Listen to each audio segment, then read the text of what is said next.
फरमाते हैं कि मैं ना मजदूर लेने गया, बगदाद के चौक में मजदूर बैठे होते थे, तो मेरी उन मजदूरों में से ना एक नौजवान बच्चे पे नजर पड़ी। बड़ा कमजोर सा वजूद था, लेकिन चेहरे पर इबादत का निशान था। माथा बताता था कि नमाज का बड़ा ख्याल रखता है। मैं उसके करीब गया। चेहरे भी बड़ा कुछ बताते हैं ना, चेहरों में भी बड़ी रानाई होती है। फरमाते हैं मैं करीब गया, मैंने उसको कहा बेटे मजदूरी करोगे? तो कहने लगा मजदूरों में बैठा हूं तो हुजूर मजदूरी के लिए ही तो बैठा हूं। तो मैंने कहा कि चलो फिर। कहने लगा नहीं मेरी कुछ शर्तें। मैंने कहा बताओ। कहने लगा पहली शर्त यह है कि लोग 4 दिनार दिहाड़ी लेते हैं, मैं 3 दिनार लूंगा। मैंने कहा यार भाई तो बड़ी बेहतरीन है, बाकी भी इस तरह की रख ले। उसने कहा हुजूर दूसरी शर्त यह है कि मैं आपकी मुकम्मल बात मानूंगा, लेकिन जब अजान हो जाएगी फिर आपकी नहीं सुनूंगा। तीसरी बात उसने ये की कि हुजूर मैं आपके घर में काम करूंगा पर आपके किसी सवाल का जवाब नहीं दूंगा। कहते मैंने कहा यार तू बड़ा अजीब है, शर्तें तो मालिकों की होती हैं। कहने लगा जी बहरहाल मैं शर्तें लगा के जाता हूं। फरमाते मैं उसे घर ले आया, काम मैंने उसको बताया, तो जो काम मजदूर सारे दिन में करता है ना उसने 2 घंटे में ही कर दिया। हमारे मजदूर सिगरेट पीने में भी तो आधा घंटा लगाते हैं, वो चाय पीने जाएं तो पौना घंटा वहां। उनको भी तो ध्यानदारी करनी चाहिए कि नहीं करनी चाहिए? ने मुआहदा किया है ना जी, तो पूरा उतरना चाहिए ना। कहते 2 घंटे में। अब काम जब बंदा शुरू कराता है तो काम और निकल आता है। कहते काम मैंने उसको और बता दिया, वो करने लगा। उसने मिट्टी निकाल के रखी थी बाहर रास्ते में, तो अजान हो गई जोर की। उसने वहीं कुदाल छोड़ी कही और चलने लगा। तो मेरा बेटा कहने लगा इसको जरा बराबर कर दो। कहने लगे चुप कर जा, तेरे बाप से बात हुई थी, जब अजान होती है तो मैं किसी और की नहीं सुनता, सिर्फ अल्लाह रसूल की सुनता हूं। कहते मस्जिद चला गया, नमाज पढ़ के आया तो दोपहर का वक्त था। मेरी बीबी कहने लगी इसको को खाना खा ले। कहते हमने कहा खाना खा लो, तो कहने लगा मैंने रोजा रखा हुआ, रमजान भी नहीं था, नफली रोजा रखा हुआ। फरमाते हैं शाम हुई, मैंने 3 दिनार दिए। तो मैंने कहा तेरा नाम क्या है? कहने लगा मैंने आपसे कहा था मैं किसी सवाल का जवाब नहीं दूंगा। कहते वो चला गया। अगले दिन मैं फिर लेने गया उसे, काम कुछ और निकल आए। तो लोगों ने बताया वो सिर्फ हफ्ते वाले दिन आता है। मैंने कहा क्यों? कहने लगे जी वो कहता है मेरा हफ्ते का खर्चा 3 दिनार है, जब 3 दिनार कमा लेता हूं तो बाकी सारा टाइम अल्लाह रसूल की जिक्र में गुजार दिया करता हूं।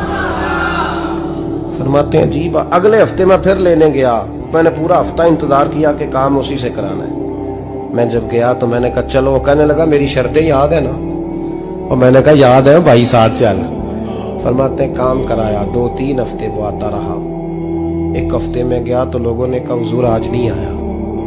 क्यों? कहने लगे बीमार हो गए। कहाँ घर है? कहने लगे बगदाद के कब्रिस्तान के पीछे जो कच्ची आबादी है उसमें रहता है। फरमाते मैं गया, दरवाजे पे दस्तक दी तो कहने लगा हुजूर आप हैं? दरवाजा खोला है, आ जाइए। फरमाते मैं अंदर गया तो मैंने कहा तुम्हें कैसे पता चला मैं आया हूं? कहने लगा हुजूर अल्लाह वाले हो, आप नहीं आना था, वरना अमीर तो गरीबों का पता लेने कोई नहीं आते। कहते मैं करीब गया तो कहने लगा मैं आपका इंतजार कर रहा था, तेज बुखार है, तप रहा। जेब से कुछ पैसे निकाले, कहने लगा ये पैसे रख लें। एक अंगूठी निकाली, कहने लगा हुजूर आज रात को मेरा इंतकाल हो जाएगा, इन पैसों का कफन खरीद के सुबह जनाजा पढ़ के मुझे दफन कर देना, और जब दफन करो तो ये अंगूठी लेके असर के बाद हारून रशीद के पास जाना। आप उसे कहना मैंने मिलना है पर वो आपको टाइम नहीं देगा। आप उसको आवाज दीजिएगा कि तेरी एक अमानत है मेरे पास, फिर वो आपसे मिलेगा तो अंगूठी दे दे, फिर आप मेरी तरफ से फारिग हैं। हजरत फरमाने लगे तेरा नाम? और कहने लगा हुजूर वक्त थोड़ा है,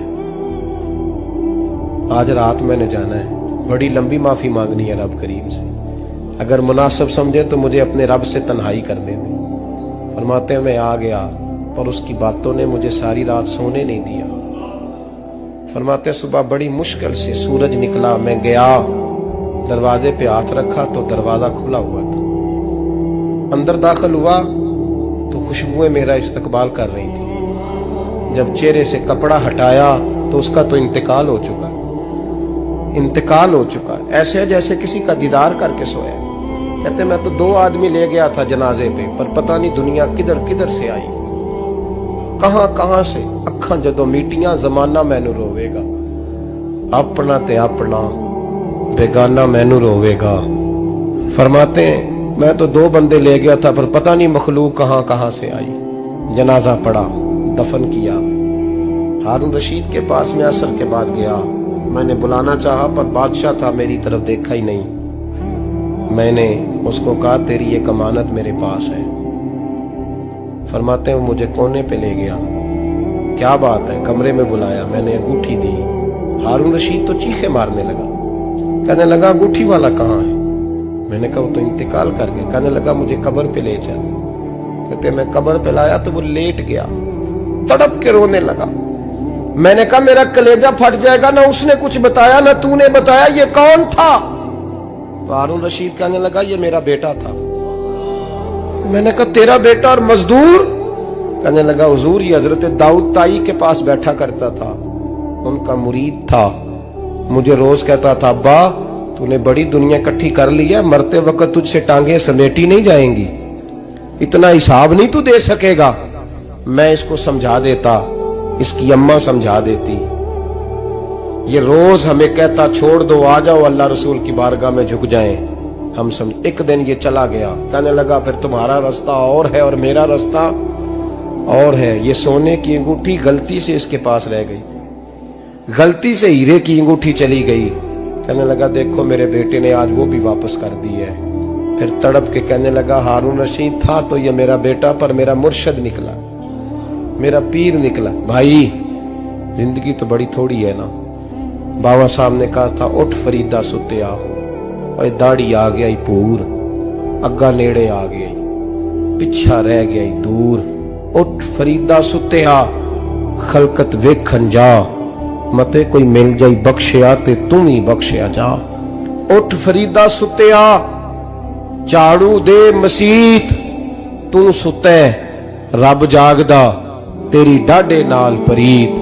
मेरा रब हमें भी अपनी बारगाह में कबूल फरमा।